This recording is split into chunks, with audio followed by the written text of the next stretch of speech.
Hello, friends. Welcome to the Nexus Podcast. I'm your host, James Dice.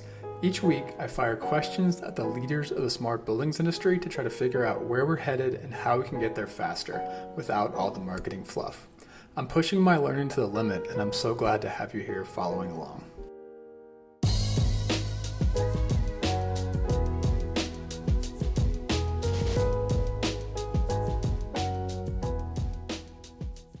This episode is a conversation with John Powers and Deepa Lounsbury of Extensible Energy.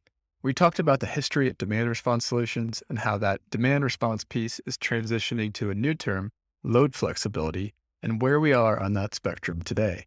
As John said, we're seeing more change in the last 24 months than we saw in the last 24 years. Then we took a bit of a deep dive into DemandEx, Extensible Energy's product, and how it's especially suited for the small buildings market below 100,000 square feet in area, which is about 98% of the buildings in the US, but is mostly untapped today from a technology standpoint. So without further ado, please enjoy the Nexus podcast with Extensible Energy.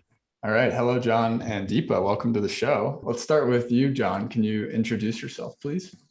Yeah, thanks for having us. I'm really happy to be here. I'm John Powers. I'm the co-founder and CEO of Extensible Energy. Been an energy nerd all my life. Been in energy for more than 30 years, about half that time as a consultant, half that time as a software entrepreneur. I've worked in demand response and energy efficiency and renewables for pretty much that whole time. And I'd say the thing that excites me most about, talking about what we're doing now, so the industry has changed more in the last 24 months than it has in the last 24 years. And, it's a slow moving industry, but things are really starting to happen. And it's an exciting time to be talking about load flexibility and the rest. So looking forward to it. Cool. Yeah. And we're going to dig into your company, Extensible Energy. Let's go over to you, Deepa, though, first. Can you introduce yourself? Yeah, thanks, James. I really appreciate being on your podcast. I've learned a lot from past episodes and appreciate how you're bringing the whole industry together. My role here at Extensible Energy is I'm the director of products here. I started here about 3.5 years ago. Before that, I started off my career in sort of traditional finance as an investment banker. And then 15 years ago, I started off on sort of the investment side of climate technologies. So I worked at a small venture capital firm called Angelina Group, investing in all the different technologies that were really supposed to save the planet. Okay. And from that moment, I really got hooked on the industry because I got to explore, biofuels, recycling technologies, solar, wind, and realize that there's enough here to keep me very intellectually stimulated for the rest of my life with another billion people. And then I went to Thailand, had a short stint there, have brought back a Thai dog who's sitting right next to me right now. Okay. And during my time as a venture capitalist, I realized that it seemed like all the entrepreneurs were having the fun in terms of actually commercializing the technologies. So I wanted to be on the product innovation, technology commercialization side of things. So I got my master's degree in energy and resources from Berkeley, got to fill in some of the technical gaps that I felt like I had, and then started at Enphase working on a residential energy storage product. I also worked at GE on their distributed energy platform. I spent a little bit of time on the grant making side of things, funding early stage clean technology entrepreneurs. And now I'm here helping make load flexibility the big thing that it should be. All right. My friend has a Japanese cat. So he's in the Air Force, went to Japan and came back with a cat. And this cat is the coolest cat. And so I tell my cat that she wants to be like K-Bob when she grows up. She's an American cat, not that cool. Thai dog. That's funny. So John, I'd love to go back to you. So 30 years in the industry, it sounds like on the utility side mostly, but also building side as well. And now Extensible Energy sits in between those two. Can you talk a little bit more about the things that you've done in the industry before founding Extensible Energy? Sure. Yeah. Before founding Extensible, my first job out of college was in the rates department of an electric utility, Portland General Electric up in Portland, Oregon. So I learned how utilities make rates. I'm an economist by training. And so I understand utility pricing and electricity pricing. Electricity is funny stuff. It's hard to price because it's virtually impossible to store. It's not like wheat or other things. So I know a lot about wholesale and retail utility electricity pricing. I went to Quantum Consulting, which was a startup consulting company, helped grow that from 3 people up to 150, working on load research, DSM program evaluation, demand side management program evaluation, demand response programs, and always in the background, we had a little bit of software going on at that time too. And we saw some real opportunities for the software. So I led a spin out from Quantum to a company called Energy Interactive, where I was the CEO and co-founder of a software business that helped utilities to engage with their customers, put some of the first really interesting online applications behind utility websites so they could engage with their customers better, residential, commercial, industrial, the whole 9 yards. And we sold that company on favorable terms to ABB. So I worked for ABB for a few years as their director of retail software. And then I figured out that I'm not really a large European conglomerate kind of guy. And it was, started to get the itch again to do my own thing. And here we are. So that's a perhaps incomplete, but a pretty representative sample of where I've been over the years. Yeah. All right. Well, let's bring this full circle then. When did you start Extensible Energy and why? So I started Extensible Energy as just a one-person LLC for me to do some consulting with my old utility contacts. But in 2016, we got a grant from the US Department of Energy to work on a software problem that I've been interested for a long time. So we got what's called Department of Energy Small Business Innovation Research Grant, SBIR grant. And that kind of started us down the software path again. And they give you the money in 2 tranches. They give you a grant to do a proof of concept, which was basically nothing more than a simulation model of what we wanted to do. Okay. And then they gave us a lot more money to go build a working prototype and get it working in a real building. And that's the core technology that became DemandEx, which is the product we're commercializing now. Okay. And when was this? That was late 2016. Okay. So we've been working on this for about 5 years, and the core technology has been vetted by the US Department of Energy and a bunch of other folks as a big innovation in how buildings are controlled and how it can help to integrate more renewables into buildings and into the grid. Cool. And Deepa, you joined a little bit after that? Yeah, just 3.5 years ago, pretty much exactly. Okay. And I came across you guys when I was at NREL, and I've been intrigued by the idea. And obviously on the podcast, we've been kind of exploring this topic of load flexibility for a lot of 2021. So this podcast will go live in 2022. But so last year we did several episodes that we'll put in the show notes around demand flexibility that this is kind of going to build on. I'd love to look at this. I don't think I've done this from a historical perspective yet. So John, I'm probably looking to you here, but you've done all this in demand management. And that, from my perception, I mean, when I started out in energy management, there were demand management programs, right? The ability to get a signal from a utility and curtail something, right? And sometimes that was automated, sometimes it wasn't. But that sort of paradigm has now shifted into load flexibility. Could you talk about what that means and why that has happened? Yeah, for sure. I mean, the initial demand response products or programs of, boy, 30 years ago or more, were really designed as a way to help utilities not have to build more and more capacity for the very, very highest peak of the year. So you would get these programs where customers were paid to curtail their loads, 3 or 4 times a year on the hottest day of the year, and that would help the utility not have to build a new peaker plant that was turned off most of the time and in rate base all the time. So those programs were extremely manual, they featured mostly industrial customers, although there were some that reached down into residential and commercial. They were mostly industrial, mostly manual, mostly you'd pick up the phone, call the shift manager and say, could you send the next shift home at the rock crusher or other big industrial facility? And we'll pay you for all that electricity you're not going to use. And that was demand response.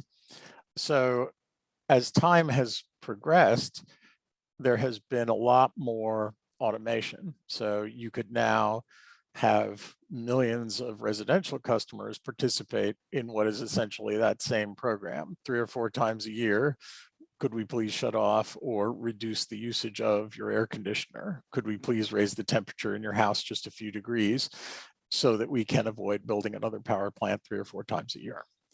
So yes, the progress towards automation has continued, but the innovation in what the application is really used for is only happening now, which is once you get a building under better control, you can respond to anything. It can be a local signal or a grid signal.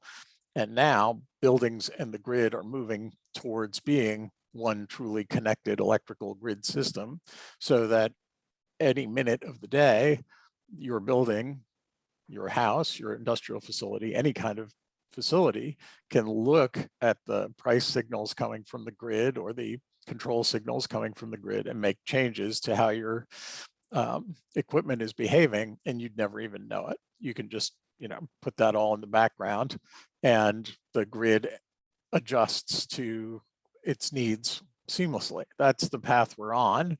That's, where I want to end up, is a truly multi-way interactive grid instead of this sort of one-way command and control grid. Totally. And where are we at? Like if we look at the United States, for instance, this is a very probably impossible question to answer, but maybe you can summarize, like, what are the current trends here? Like where are we at today on that transition to a fully flexible grid? So this is why I said what I did at the beginning, is in the last 24 months, things have changed more than the last 24 years, is really up until a couple of years ago, I'd have said we were somewhere between stage 1 and stage 2 of that development, either guys being called on the phone to shut off rock crushers, or maybe in some places, some automated control of thermostats a few times a year. But over the last 24 months, the whole energy community, and increasingly the building community, is waking up to the idea that to accommodate all the wind and solar that we have already committed to on the grid, the load side, the demand side of the grid has to become much more flexible. And so the combination of driving need on the renewables side and big technological trends, IoT frameworks, cloud computing, cheaper sensors and networks, all these things are pointing in the direction of it's getting easier and easier to make buildings react in ways that are favorable to the grid. So there's a long way to go, but we have just started down the exciting third phase path. Yeah, and I might add that, I feel like there's old school versus new school, demand response or demand side flexibility. Old school is, as John described, pick up the phone, maybe they'll respond, maybe not, don't ask too much. New school is really integrating buildings into what the grid really needs, dynamic signals, and more real-time stuff. And parallel related to new school, old school versus new school decarbonization as well. Right, you had Kara Carmichael talk about 24/7 zero carbon building. So matching the building with the renewable energy on the grid. All of these things are absolutely connected. And the more intermittent renewables we get on the grid, the more responsive our buildings and our demand side need to be to that. Yeah, if we just kind of frame this and why should building owners care, right? It's first, they're going to be able to monetize that flexibility. So it's not just let's altruistically help the grid out, right? It's monetize the well, that's flexibility. exactly right, because I mean, you can monetize now against demand charges, time of use rates, any of the fixed tariffs that are out there today. And that's not demand response. This is irrespective of what the utility or grid operator is asking. There's a published book that says what your price of using too much power at any one moment is. That's a demand charge. So you and I pay for kilowatt hours at home, right? Yeah. But a commercial building pays up to half of its total electricity bill based on the highest 15 minutes of use during the entire month. That's called a demand charge, and that's kind of it's a tax on bad controls, is how we see it. It's if you're not aware of what your usage is minute by minute, you can't control your 15-minute demand for the month. So that's where the initial monetization for everybody, but certainly for us, is coming from, is the ability to control demand charges. Because once you get a building under better control, you can respond to signals that are more sophisticated, like real-time pricing or other grid signals. But right now, we're definitely saving our customers a bunch of money just off of demand charge management. And the ability to monetize is only going to get better as it moves from demand management to flexibility. Is that how to think about it? So you can think about it one of two ways, right? It's going to be more expensive to ignore this problem as the tax is going to be more. Right. So the utilities and the grid that we are building now is going to have greater time differentiated pricing than it does now. There's going to be more difference between the times that are cheapest and the times that are most expensive than is true today. We already have that in wholesale electricity markets. And one of the projects I'm really, really excited to be working on is this thing called the California Load Flexibility Research and Deployment Hub, which is such a mouthful that they just came up with calflexhub.org, and that's how they talk about it now. They're going to be bringing real-time price signals from the wholesale market into the retail market with a whole series of technology improvements and then demonstration projects to actually push this out into the market. And this isn't a 2030 project. This is happening this year and next and the year after. So this stuff is coming at customers much faster than they think. And that's the tip of the iceberg, because yes, you'll be having your tariffs or the rates you're paying change quickly, but your building is changing too. We all live in states where renewable portfolio standards are way up. Decarbonization goals are extremely ambitious. If your building is heated with gas and will soon be heated with heat pumps, electric heat pumps, if your building right now has a parking lot for gas cars, but is about to have electric vehicle chargers all over the place, if your building heats its hot water with gas today and electricity tomorrow, all these are huge changes in how your building uses energy and how you should be making energy related decisions. Yeah, and James, another way of answering your question, why should a building owner care? A quote from a property manager at CBRE: looking at my electricity bill is so complicated. I know that my year over year increase in electricity is 26%, but I have no idea why. So why are those rates complicated? Why are they so hard to decipher? Why have they been going up? Those are the things that demand flexibility can answer. Well, and I think about adding like another layer here, which is if I'm an organization and either a tenant or a landlord or whatever type of building you're talking about here, if my organization has carbon targets, then I have to figure out at some point, maybe this isn't the low-hanging fruit, maybe it's further down the line. I have to figure out at some point how to match my demand with renewable supply at some point. Absolutely. Yeah, we have integration with Watt Time that gives real-time carbon intensity metrics for kilowatt hours used at specific times of day. And so you can choose to just use cleaner kilowatt hours with your flexible. So for folks that want to optimize for emissions intensity reduction, that's another benefit. Well, let's talk about the product. So DemandEx is the product. Can you talk about what it is first without getting into, just without jargon? Can we explain it in the most simple way possible? Let me give it a try. You tell me when I get too jargony. Right. Basically, it's an energy management control system that controls all of the flexible loads in a commercial building. Flexible loads usually we think of as heating, ventilation, and cooling is the biggest one in most buildings today. The ones I talked about that are coming down the road, electric vehicle charging, and certainly water heat and stationary batteries in some cases, which are not big in small to medium commercial buildings today, but could become bigger.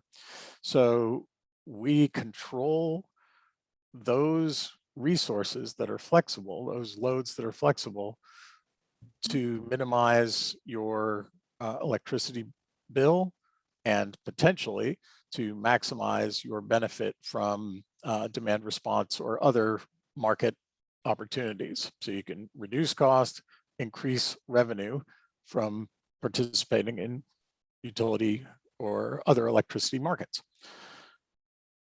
How we do it is we watch the demand all the time. We watch the 1 minute usage of your building, minute by minute, 24 hours a day, 365 days a year. Demand charge management is hard. You can't blow it even once. One 15-minute interval in the whole month will ruin your entire savings. So we watch everything carefully. We have a forecast of what the whole building load is going to be, a forecast, if there is solar, of what the solar is going to be.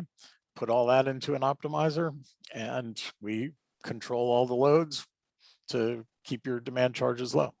Okay. So when in the Nexus world, we call this advanced supervisory control, which is an acronym that I think I made up, but there's so many acronyms that I don't know which ones I made it up or which ones came from others. So maybe I did, maybe I didn't, doesn't matter. But the point is that there are existing systems in an existing building that this system sits on top of, right? Yep. And it does something in a supervisory way that's in addition to what the existing control systems are doing, essentially. That is a perfect way to describe it. I'm going to steal that because Please do. Because the beauty of DemandEx is that it is not a replacement for any of the things you've already put in your building. Yeah. We try to not require any type of retrofit beyond the very minimum. You don't have to change the HVAC equipment. You don't have to change the lights or the battery or anything else. It'll work with existing building energy management systems, if there is one. And if there isn't one, it's a simple sort of rip and replace of dumb thermostats with smart wireless communicating thermostats. And that's it. 1 day installation for the ability to control basically all the flexible loads in the building. That was key to us because this is a product, not a project. So we target the small to medium commercial space because everybody else targets the Salesforce tower or the Sears tower or something, right? That's project economics. That's fine business for somebody else. Product economics is we've got 665,000 buildings in the United States that we have to get this into. Those are the, small to medium commercial buildings that are big enough to need something like this and small enough not to require just ridiculous levels of precious little snowflake engineering. So we're all about making this as easy to drop into a building as possible.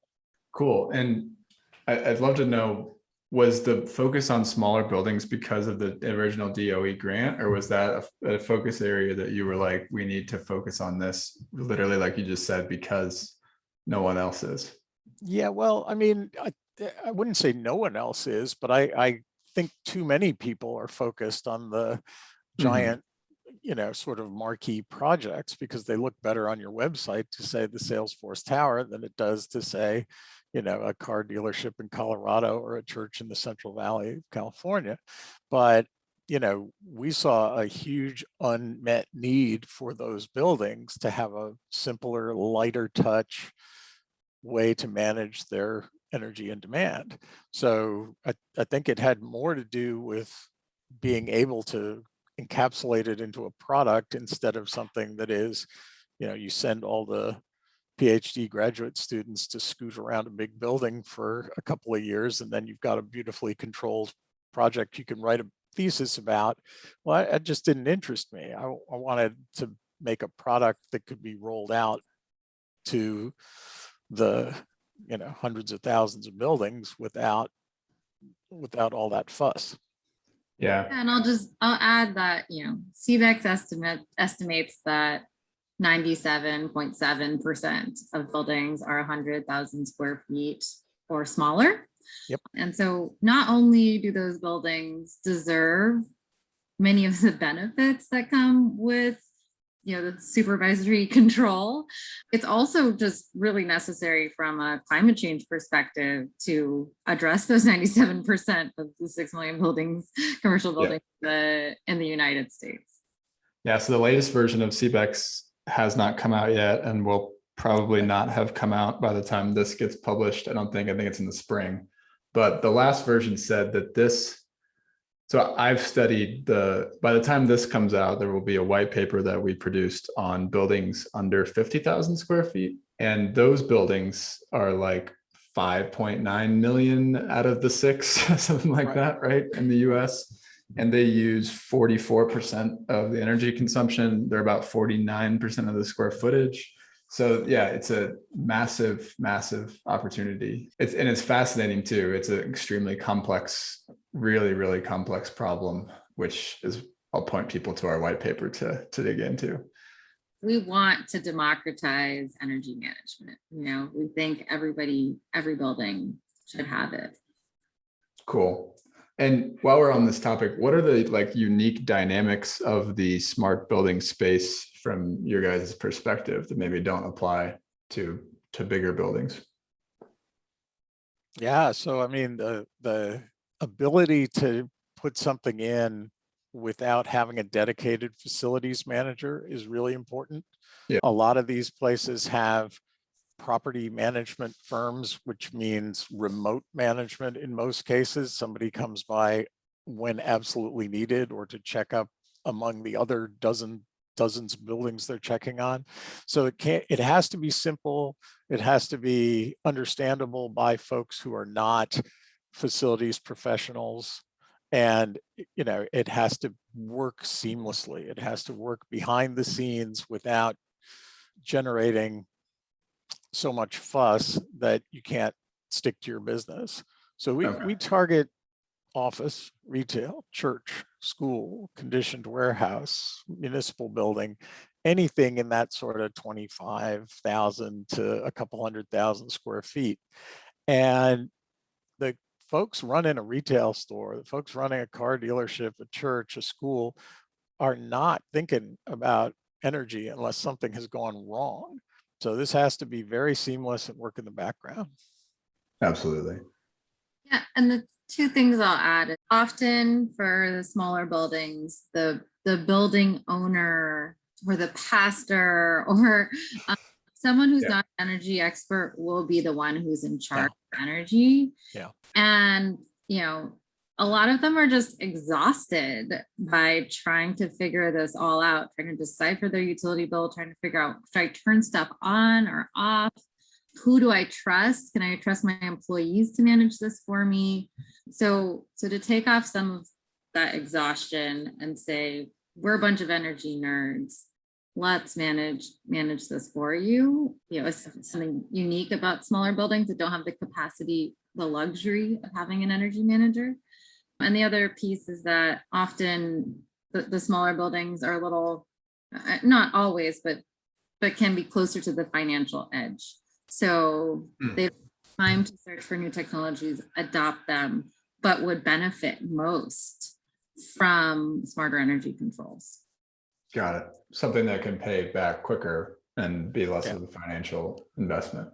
Well, right. And this is, this is a 1 year or less payback investment in all the buildings that we're in. So it's a very simple economic decision for the customer too, once they see that it works and is as easy as we're saying. So yeah, I'll leave it there.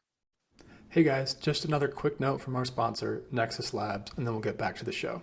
This episode is brought to you by Nexus Foundations, our introductory course on the smart buildings industry. If you're new to the industry, this course is for you. If you're an industry vet but want to understand how technology is changing things, this course is also for you. The alumni are raving about the content, which they say pulls it all together, and they also loved getting to meet the other students on the weekly Zoom calls and in the private chat room. You can find out more about the course at courses.nexuslabs.online. All right, back to the interview. Cool. So you guys mentioned that you start with HVAC. Where this is headed is starting to control everything. Can you talk about how the HVAC works? And let me set the stage here. So when I studied this market, you have all of the single zone packaged, really simple HVAC systems that, drive around in a small town. You see little tiny carrier rooftop units everywhere, right? Those are single zone systems, traditionally not controlled very well. There's like standalone thermostat and then standalone programmable thermostat. And now we have this wave of internet connected thermostats. But then you have, in that space that you guys talked about, it starts to get into that more complex sort of commercial multi-zone VAV centralized system space. Sure. So can you talk about where do you guys play? Do you play across the whole spectrum, or how does that work? Yeah, we have to play across the whole spectrum because we have to control whatever it is that we find in the HVAC systems in the buildings. So we work with VAVs and VRF, and the most common is still sort of a one-to-one mapping between thermostats and packaged units, but many of them in one facility. So the trick there is, of course, to make sure they're not all coming on at once, because that would set a demand peak. The trick is to make sure that everybody is comfortable even while you're sort of modulating some of the usage in some zones and ramping it up in others. So yes, we have to work across that spectrum. And usually the one-to-one-to-one thermostat to zone to rooftop unit are the ones where we have to do a rip and replace, because there's, whoever the energy management system there is, whoever had the biggest thumb the last time they walked by the thermostat, that's your energy control system. And we can help those guys a lot. So we love finding those buildings. The ones we like best, hands down, are the ones where you find the locked plastic box over the thermostat. And the very, very cream of the crop is when you find the locked plastic box with the bent paper clip on top for somebody who's going in anyway and making changes to the system. So that means that the building is poorly controlled. Yeah. There's conflict about comfort. There's conflict about energy usage. There's all this sort of, Band-Aid on Band-Aid systems that we can, in a single day, turn into something much more simple to control. And again, it's not always, we think of all the fancy modeling and all our fancy predictions as being our value add, but sometimes our customers just say what Deepa said, which is, I was exhausted from worrying about, I noticed that my employees would leave the air conditioning on Saturday when we're closed on Sunday, and the thing would be on all weekend. And now I know better. And you can say, well, that's just scheduling, but the scheduling interfaces on most thermostats are like the VCRs of the last century, which is nobody ever does program them. Just because they're programmable doesn't mean anybody's programming them. You have to have a central system where you can look at them all, make sure they're all off at the right time, and control it from a familiar web interface instead of worrying about who touched it last. I'll vouch for that. I just moved in a new house and it has a programmable thermostat, and I'm 6 weeks in and I haven't programmed it yet because I don't Of want to course feel not. like figuring out how to do it. Right. I'm like the energy management system. Every day I have my schedule that's in my head and I just go mess with the set point. I'm not ashamed of saying that because, like you're saying, the user interface is so terrible. It would take me way too long to figure out how to actually schedule it. You'd have to redo it every season, and then you'd have to redo it within the season every time there was a change to daylight savings time and all the rest of it, right? So it's just not built for the real world anymore. Exactly. So Deepa, let's hear about this from a product standpoint. I think John said fancy predictions. Can you talk about how this actually works behind the scenes? Yeah. At its core, what we're doing is changing when flexible loads in buildings use electricity, right? And so the simplest way of saying it is we're learning from the past, which means that we're learning about the thermal dynamics of that building, the usage patterns, the equipment, is it a new HVAC system or is it 30 years old? All of these things are really important to figure out how to control a building and how to ensure that the occupants are comfortable and we're following their schedules. We also do the prediction and the forecasting, right? To understand, what is the rate structure that we're about to enter into? What is going to be the weather? Are we going to need the HVAC system? What's the solar production if there's solar? And in many cases, what's the carbon intensity? So we take all of these things in as inputs and then send a control signal to the HVAC units by changing set points on the thermostat. So we send signals to the HVAC units or other flexible loads in the building to optimize for all of those things: schedules, rates, all of those things. Okay, so what should a given set point in a given room or on a given system be at right now? What's the optimal point given all of these inputs, essentially? I mean, that is very, very subjective, right?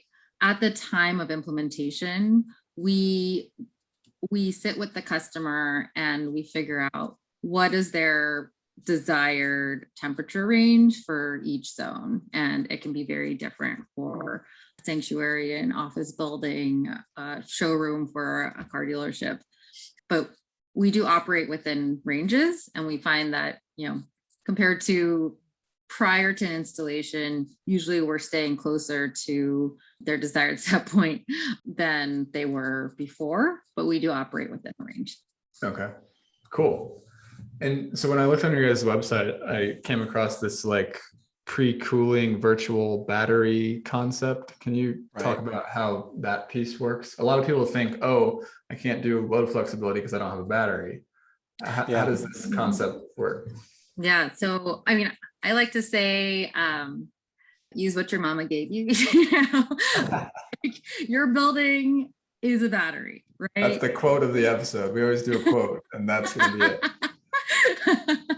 Yeah, your building is a battery. Like every building is a battery. Your walls, the thermal mass of your building is a 1 to 5 hour battery. And so everyone has the opportunity to utilize that. You're gonna keep heat in for a little while, even if you turn off your HVAC, some of your HVAC units for a little while. So I do want to say, yes, we do help that building plan ahead by pre-cooling. That's one of the things that we do. And I look at load profiles every day, see that a lot of buildings with building energy management systems often do set their peaks in the morning, at 7 a.m., like all the HVAC units turn on. But that's only one control strategy, right? There are many, many different control strategies. For example, there's sort of the noticing that you're about to set a demand that's going to cost your building thousands of dollars in 1 minute and still having 14 minutes to correct for that. And so that rapid responsiveness to reality is also another element of it. And how do you guys make this concept scalable, right? You've talked about churches, car dealerships. We have a lot of those in the US. 17,000. Okay. if you're listening to this from outside the US, we have a lot of churches and we have a lot of car dealerships. There's a lot of those. So how do you guys make this to where I don't, like, as an energy engineer working on your team, have to look at every building to make the decision on what that control sequence is? So yeah, so the thing we were talking about earlier is the learning through looking at usage patterns. And that's not us, that's our machine learning algorithms that are looking at those usage patterns. We have automated the ability to tell what zone has what kind of thermal capacity, what can be sort of, when you turn off one zone, temperature might increase very quickly, another zone it might increase very slowly. All that stuff is modeled out without having to do that manually. So the machine learning is, it's a fancy word, but it's critical to our business. We are learning the thermal parameters, the uncontrolled loads. So we need to have a good prediction of what the loads we're not in control of are going to do so that we can control around them. And then in the case of solar, we also have a machine learning algorithm that does the predictions for what the solar is going to be, because one cloud can wreck your whole month of savings too. Right. So it's the automation that makes this scalable for sure. And this is everybody talks about artificial intelligence replacing jobs. This is replacing jobs that aren't being done. So our artificial intelligence is watching every minute what's going on in every zone, every temperature, load of the whole building, output of the solar if you have it, and making calculations out multiple hours into the future as to what your best usage right now is to keep your demand low for the whole day. Again, humans can do it, except no, they can't, because again, humans have jobs and humans would have to dedicate their entire day to watching a bunch of data that they don't usually have much access to. It's much better to put that up in a brain in the cloud and let that handle all the decisions for the building for you. And if there's a change in schedule or an override that says you have to have this one room cooler right now, you can override anything we're doing, no problem. But you don't want to spend you want to spend your day managing by exception, not managing every little decision. Yeah. Yeah. And the other thing I'll add to that is that designing this product for a radically simple installation and implementation is, in our DNA, right? We've all seen tons of academic projects where they install tons and tons of sensors and make every building perfect. We've simplified the installation. So we just need minute level energy monitoring and a gateway, which means that it's low CapEx. And then the fact that we don't need a million sensors and that much stuff installed in the building, and that it's accessible for a bigger audience, including tenants, by the way, means that we try to design for scalability. And so pretend I'm your pastor, you're talking to me on the phone, I just purchased off your website and you're about to send me your thing. What do I have to do to set this up? It's a good question. We've done this a few times. Here right now with another pastor.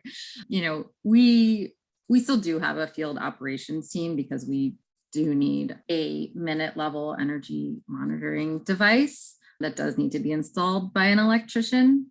But we basically schedule an installation. It could be, next week, and we need to put in the energy monitoring device, and then potentially a gateway. And if it's a very small church that has the thumb controlled thermostats that John was referring to earlier, then we replace those thermostats with smart compatible thermostats.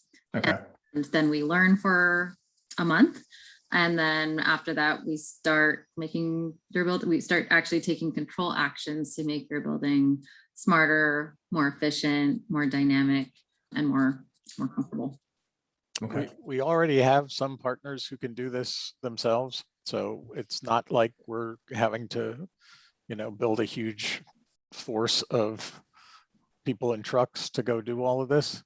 So we're working nationwide. We have probably about as many customers outside of California as in, and a bunch of them are in Colorado because we've got a great partner in Colorado who can do a lot of this work themselves. And every time we do a site, we improve the documentation and the process. We try and everybody's job is to knock another step out of the process. So simplify, simplify, simplify to get it to the point where we haven't got it to the point where you can do a self-install in most buildings because there aren't skilled electricians in most buildings yet. But if your facility has an electrician, you can just call that person in and we can document the whole process and they can do it. Same with the HVAC technician that you're using. That person can put the thermostats in, no problem, if they're required at all. And the integration between our gateway and the existing building management system is 10 minutes. It's basically reading BACnet over IP in most cases. So reading and writing BACnet over IP, which is super simple to plug in. All the work is being done in the cloud and by our own engineers. So the on-site work is simpler every time we do it. And one day install is just the beginning. We want to have a half-day install, then we want to have a 2-hour install, then we want to have a 1-hour install, and so forth. So we're cranking away to make this simpler every time. So when you say your partners, you're talking about like a local contractor that offers this as one of their products that they sell? Yes. Okay. So we work with partners because it increases the spread that we can cover very easily. So our first partners were in the solar industry because this fits very well with solar. Solar is great at saving energy, but not demand. So we have some partners in the solar industry. We have partners in the HVAC and controls industry because it's a perfect complement to the products and services they're already providing. And then we're working with some IT folks who are interested as well. Cool. So let's talk about the savings aspect of this, right? So the old paradigm, right, is that I save money on my demand charge on my utility bill. And then we're moving into more like you talked about with like getting paid, right? So how do you guys kind of capture the revenue streams that could come out of this, or how does that work? We try and leave plenty on the table, right? We want it to be an easy decision for the customer. So we provide the service as a fixed upfront fee and a fixed monthly fee, depending on the size of the building. So it's a very simple to understand, simple to approve and buy system. So we're not doing shared savings. We're not doing a calculation based on every little difference between your building and the rest. There's one price for small, medium, large, extra large buildings within our categories we talked about earlier. And then there are some add-ons based on the additional complexity of things like solar, battery, car chargers, things that are major changes, add some number of dollars per month. But the basic idea is, a small number of thousands of dollars up front and a small number of hundreds of dollars per month. Okay. And the savings would come from the bill through the utility directly? Yeah, the customer at the moment saves exclusively through their utility, their utility bill. But that's just the economic side, right? We really have heard from our customers that they value 4 things, not one. So the 4 C's we're calling them basically. It's comfort, because all energy management systems have to maintain comfort in the building or there's no point. Comfort, control, because as I said before, a lot of these folks seem like they feel like they're out of control, both of the operation of their systems and of the costs of those systems. Cost, for sure. And then carbon, as Deepa said, helping a lot of these businesses hit their sustainability goals is a very important priority for them too. So if you can help the business with 4 problems at once instead of just one, the offering is much stickier. People don't cancel after they start saving money and feeling better comfort and control. They are, just going to stick with the product. And then where does like the I'm going to sell this building's flexibility aspect come into this? Is that a future capability or That's a near future capability. So we're going through the process of integrating some of the demand response protocols that are already in the market into our software. That's a next quarter thing. And we're working with providers of demand response, to add that capability to our customers and theirs, right? So the full-on load flexibility markets are probably still a year or two away. Okay. So I talk about demand response as kind of the intermediate version we talked about in the middle there. Yeah. But the full-on load flexibility as a service that provides money to the building in California, it's no more than a year or two away. The rest of the country, a year or two behind that. I think California will show the whole country through CalFlex Hub and other initiatives that are going on that this is not as futuristic as people think. This can be done now. Interesting. All right. Yeah. I'm excited about that. Yeah. So me too. It's, it's what I've been waiting most of my career for. This a long time. Yeah. Yeah. So I'd love to, before we close out, talk about a couple of compelling case studies, stories from these types of customers. So I think this audience, the fact that we talked about the small buildings market earlier could be a little bit of a surprise to them, but let's talk about like what you've actually seen in some of these and some success stories from doing this in their buildings. So do you have any great stories to start with? Yeah, I'll start with a couple. And, these two are kind of on the opposite ends of the spectrum in terms of what equipment exists in them or existed in them before implementation. The first one's on the really simple side, right? So and simple is not supposed to be negative, but, there's a church in the Central Valley that was, we installed 2 years ago. That building, it's a small church in a very, modest income area. They have no facility manager, no building energy management system. It's basically the pastor and a few volunteers that were managing energy. They also didn't have smart thermostats, but they did get solar. And so they got solar and they were surprised after the solar was installed that their bill was still so high. And so we looked at their building. They were considering a battery, but that battery would have cost $100,000. And they were looking for mainly the economic value proposition rather than backup power. And so we noticed that their peaks are being set by event-driven HVAC loads. Like many churches, they have their peaks they have events on Sunday mornings, evenings, and then the preschool, and then the one-off weddings and funerals. Right. Church. So there we took out the old thermostats, put in new ones, and basically started control. We have the gateway, the minute level energy monitoring, and we made that a DemandEx equipped building. We saved that building 30% on their demand charges, which ends up being $75,000 over 10 years, which they're investing in their local community. They're at their food banks and their soup kitchen, and also the pastor can focus on his congregation, right? And then on sort of the opposite end of the spectrum in terms of complexity of existing equipment, one of our customers is a school district in the Central Valley. And there they have a building energy management system. They have Pelican thermostats. They have a controls contractor. And all of these systems are working together. And the school is satisfied with the ability to with how they interact with them today, but they're still paying a ton of money in demand charges and time of use charges, because the best a controls company can do today is set static timers and maybe change them every season.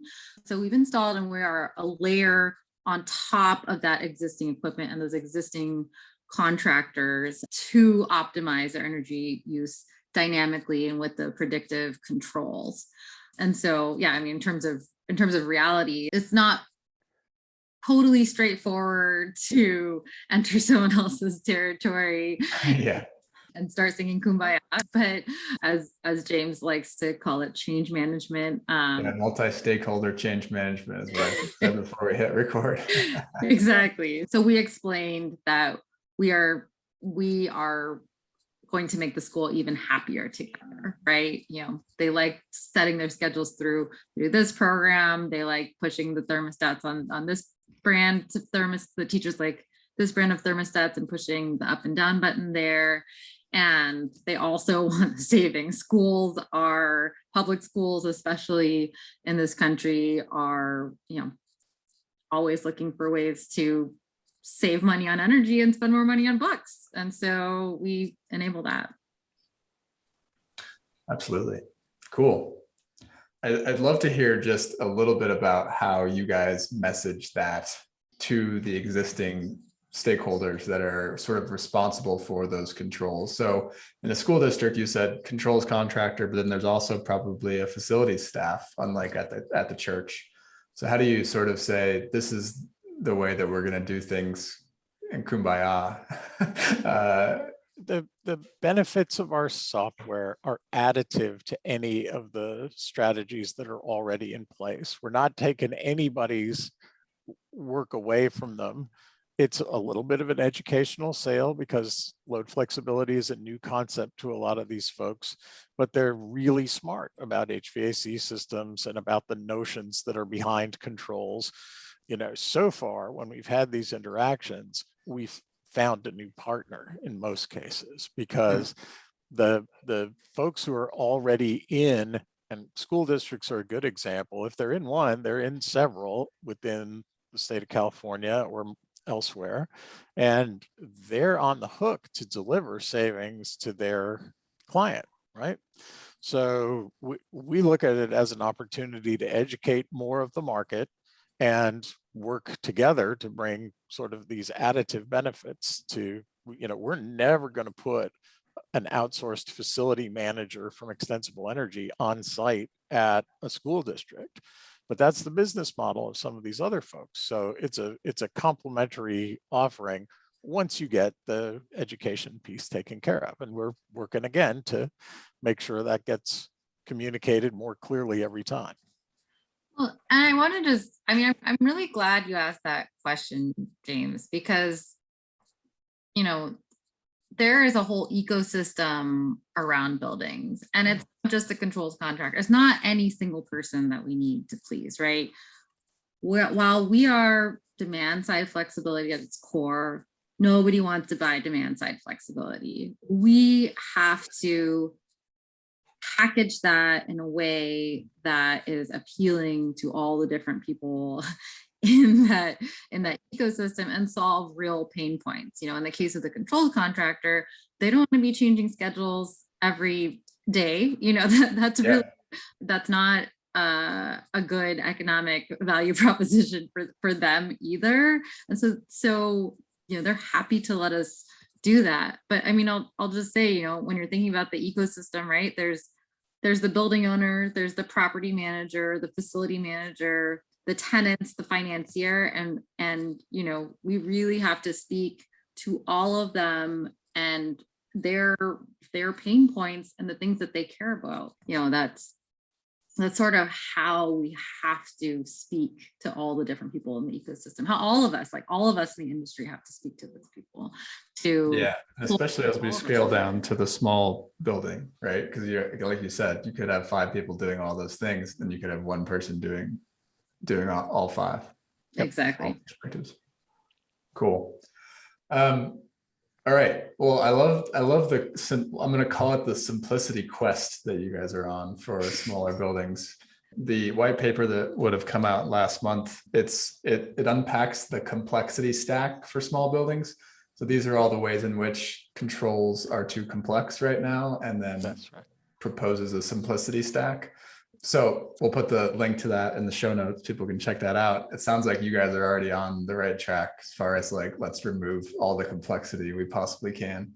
I'd love to hear what you guys, as we close out, what you guys are excited about for this coming year. Well, I'll just say this is just based on my earlier comment about what's changing in the industry. This is just a breakout year for us. 2022 is, we finally, at the end of 2021, are seeing the market moving in the direction that we've been working towards. So timing seems just amazingly right at the moment. And I think that the greater attention of the market on these critical problems is dovetailing with our technical and staffing progress in a way that I was really, delighted to see in this last quarter. So I think it's a breakout year for load flexibility and hopefully for us as well. Awesome. All right. How about you, Deepa? Yeah, I mean, as John said, I love that demand side flexibility is leaving the walls of the DOE and RMI and coming into the real world, and happy to be part of that wave. I'm also just excited about, as I mentioned before, just democratizing energy management. I really think that every little building deserves the benefits of, better control of their building, remote control. And the last thing I'm really excited about is working with all the really passionate people in the space who are, working on their own little wedge of the solution, right? I mean, we're working on just one of them, but all of them are important to make our buildings, more sustainable and healthier places for us to live and work in. So that's a great mindset to close things out with. John did prepare 2 truths and a lie if you're still doing that. I don't care about that. You're excited about this, not me. No, they're pretty good. We don't typically do that when there's 2, because I wouldn't want to hear them from him and not from you. No, do it. Just do it for John. All right, let's hear it. Well, I went back to my 30-year history in the business and went over some of the things that I've done that I'm not going to say I'm proud of, but I think they're weird enough to stump the audience. All right. While he was mayor of Oakland, I once lectured Jerry Brown on the future of energy in California. Okay. I led the team that put the first load shape on the internet. I once went to Amory Lovins's house with a bunch of coal plant operators. Wow. That is tough. Yeah, I'm going to say 2 of those are true. My gut is that the load shape one is false. It had the least amount of information. So no, actually, that one I believe to be true. It's hard to prove, but I'm pretty sure that's true. I did meet Jerry Brown, but believe me, if you have ever met Jerry Brown, he lectured me on the future of energy in California, not the other way around. That would be, as a non-Californian, that would be a piece of information that I could have used that I didn't have. Okay. All right. Awesome. Well, thanks so much again. You can use that or not. Okay. Thanks for both of you for coming on. Well, thanks for having us, James. This was really interesting. Good discussion. Looking forward to engaging with your audience. All right, friends, thanks for listening to this episode of the Nexus Podcast. For more episodes like this and to get the weekly Nexus newsletter, which, by the way, readers have said is the best way to stay up to date on the future of the smart buildings industry, please subscribe at nexuslabs.online. You can find the show notes for this conversation there as well. Have a great day.